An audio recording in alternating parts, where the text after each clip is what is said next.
really, this window thing is in my face. So how is this hold up? All right, I think this is better. I also had to take my ponytail out because it's giving me a headache. So there's that. We are gonna do something that I haven't done in a while, a Q&A. So this is going to be in reference to the Honda Civic and the van and all that stuff, because I feel like I have touched on maybe a couple of things here and there, but I think, I don't know, let's just put it all in one place. Oh, and before we start, I have a quick question for y'all. So the window covers that these you know, lovely little things that aren't so lovely, but they're necessary. Wow, words. Okay, I've made them for the van once, made them for the Honda Civic once. I am in a while going to be making another round of window covers for the van, so I get a lot of questions about those things. So my question to you is, what specifically about the window covers would you like to see, would you like to know about, like, the whole DIY process, so that I can accurately answer your questions when I go to make the next round of those things. Okay, so let's start with the basics. Why the Honda versus the van? Answer: more gas mileage, baby. If you know what I'm referencing, I love you. Like, really, I do. But in all seriousness, yes, like the gas mileage, the van gets probably about like 10 miles per gallon, sometimes a little bit more, sometimes a little bit less, but I mean, that in comparison to 35 on average, yeah, it's not really a hard decision when it comes to math. Now, I know, like, as far as space, the van definitely, like, okay, there's pros and cons if you compare the two vehicles, because there's pros and cons if you compare anything.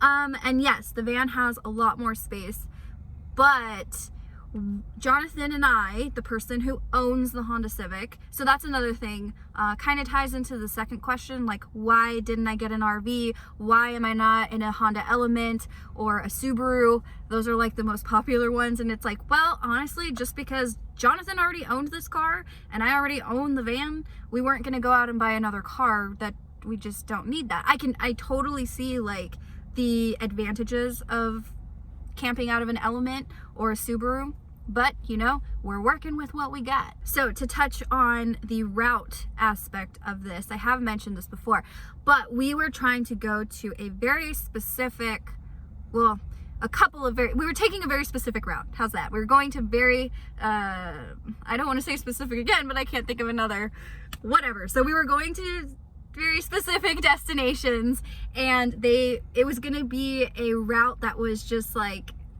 you know, as far as road trips go, like, kind of like astronomically far in a very, very short amount of time. And there were just like some circumstances involved, like there were work deadlines involved, there were seasonal closures that we had to work around, people we wanted to see, and they travel a lot, so it was like meeting them up at the right time and stuff like that. So that was a huge reason in deciding, like, hey, maybe we should just take the Honda Civic, because it's going to be a lot of miles in a really short time, and the van would be really expensive, even if we were splitting the cost of fuel. So, because I mean, we did split the cost of fuel in the Honda, but like the price would have been so different in the van. Okay, and then you get into like the pros and cons in comparison when you're comparing the vehicles, which I kind of touched on earlier. If you notice, I can't speak right now, but I'm gonna power through.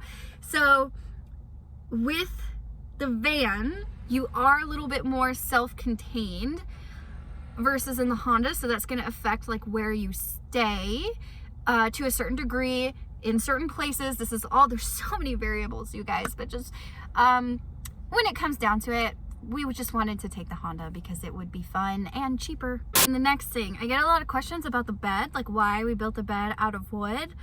And well, because it was easy. We had the wood. All the wood that we used was, okay, I don't want to say it was free, because I did pay for it at one point, but it was all stuff that was purchased for the van build that never got used. So, you know, purchased a long time ago. And okay, hold on. So really, again, just going back to that principle of working with what we already had. And then also the fact that it's wood really doesn't affect the gas mileage much. Those window covers, like, Do you hear it? Like it's like moving on its own over there. It was falling off the chair. Anyways, so even though it is wood and it is, you know, kind of big because it's a bed, it really doesn't affect the gas mileage a lot. Like I said, we still average 35 miles per gallon even with that thing and all of our stuff crammed in here. So let me just show you a little bit of the bed real quick. So Jonathan did design this, and he designed it specifically for it to be able to come all the way out, so that way it would be easy to clean, easy to manage. And then like if we were in certain situations, you know, because this is not meant to be a permanent setup, it's not like a forever home. It was just like, let's go car camping for a couple of months or something and see how it goes. So the intention with the bed is to be able to completely remove it with ease and then put the seats back in, you know, for passengers and stuff. So there you have it. Here's what it looks like. Let me go around the other way. Here's what this looks like without the bed in it. Super easy to take in and out. So the reason that we didn't just lay something flat over here, if you go to like the trunk, so the trunk is down here. I don't know, can you guys see this like height? There's like a thing in the middle that separates from where the seats would be to the trunk, and it kind of comes up like, I don't know, maybe about like an inch and a half or so, actually kind of longer, because there's like this metal thing. So that was why we couldn't just lay something on it like across. We definitely needed to build into the trunk also to kind of just level out the space for optimal sleeping comfort. And then so the reason we didn't leave the seats in and then just fold them down and build that way was because, one, that would lessen this space, which would make it a little more coffin-like. The seats, so like the seats would be here, you fold them over like this. They don't lay flat. Like the Honda seats kind of lay like at an angle. So it was just really awkward.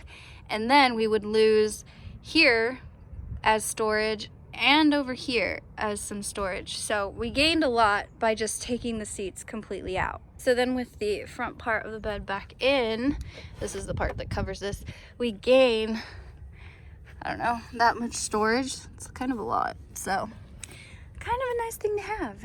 And then so for why we don't use the crash pads as a bed or like a mattress, here's an example of one crash pad laid out. So it'll fit between the width of the wheel wells for the car, but it doesn't come all the way up here because the bed even doesn't just come to here, it extends out more, and that's not enough space to put a whole other one. And then watch what happens if you try and flip it the other way. That's literally the situation. It like doesn't fit at all width-wise. So yeah, not possible. Okay, so then the next subject would be the crash pads. Get a lot of questions about those. What are those big old things? Why do you have those? That seems unnecessary. I feel you on that.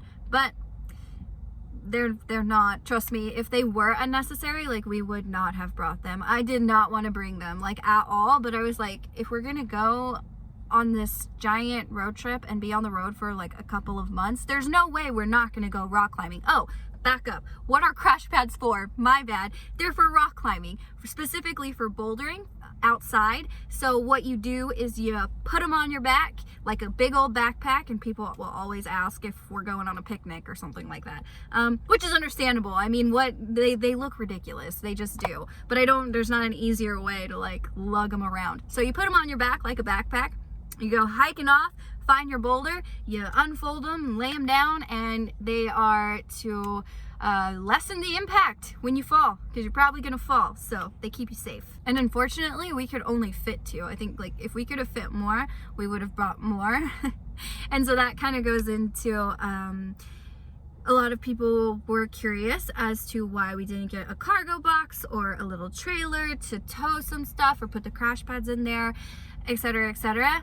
And trust me, we thought about it, we talked about it, but just going back to the fact that the Honda is meant to just be kind of like a shorter term adventure, experiment, solution, whatever you want to call it, it just didn't make sense in our minds with the way that our individual finances are and what we were prioritizing. We just didn't want to invest in those things if, one, we didn't even know if they were necessary, because we could fit the crash pads in here without getting those things, and we weren't sure of how annoying it was going to be, you know. So we're like, do we spend the money and just put that stuff outside of the vehicle, or do we just try and make it work and see what it's like, and if it's really necessary, then, you know, take the step, make that investment, and make life a little bit easier.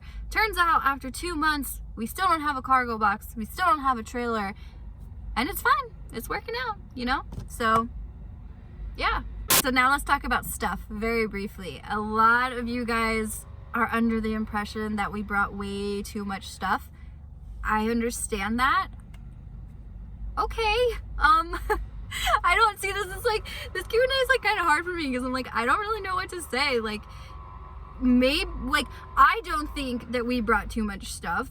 Jonathan doesn't think that we brought too much stuff. I know that it looks like we have a lot of stuff, and we do. That's the thing. Like, fundamentally, we do have a lot of stuff that ends up being crammed in the Honda. However, it's all stuff that is like necessary. We didn't bring anything extra. We brought things that, like, our clothes, our like kitchen supplies, bathroom supplies, things for work, and that's about it. There's really not a lot of other stuff in here. And the fact that the crash pads, like when they're in the back seat, take up, I don't know, at least 70% of the room, you know, that makes all of our other stuff like look, we have to stack it on top of each other more because the crash pads take up so much room. So yeah, I don't know, like if you want to travel with less stuff, that's awesome. If you want to travel with more stuff than we do, that's awesome too. Like, it just is what it is. Everyone brings what they feel is essential,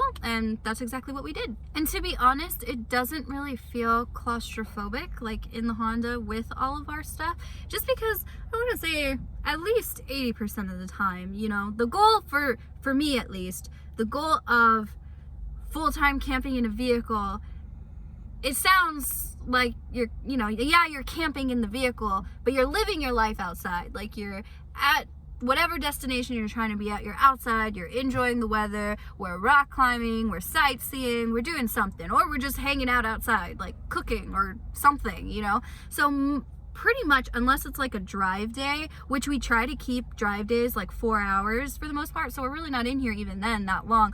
So either that or sleeping, or like if it really comes down to it, depending on the weather and like how cold it is, or if it's super windy or whatever, then showering. But other than those circumstances, drive days, sleeping, potentially showering, that's really the only times that we're in here for an extended amount of time.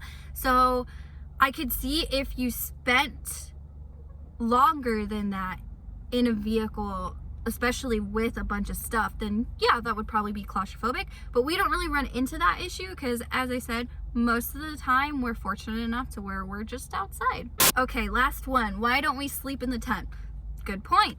Why don't we sleep in the tent? Really, just because it's really, really, really, really, really cold. Like when it's 5, 4, 3 degrees outside, I don't know about you, but even with a 0-degree sleeping bag and layered up and all that stuff, I am not trying to sleep outside. I'm barely trying to sleep in a car, you feel me? Like, it's cold. So really, that's what it comes down to. And to begin with, like, we actually, when we started our trip, we did not have a tent. We only got a tent, and we got like the cheapest one we could find, because we literally only got it for the purpose of setting it up and reserving our spot when we got to free campsites, so that we would save our spot and then be able to like leave and go and do stuff and then come back and not have to worry about finding a campsite at like 5 in the evening when like everyone's already there or trying to find a campsite. So that was the only reason we really got a tent, and then we ended up using it for a couple other things.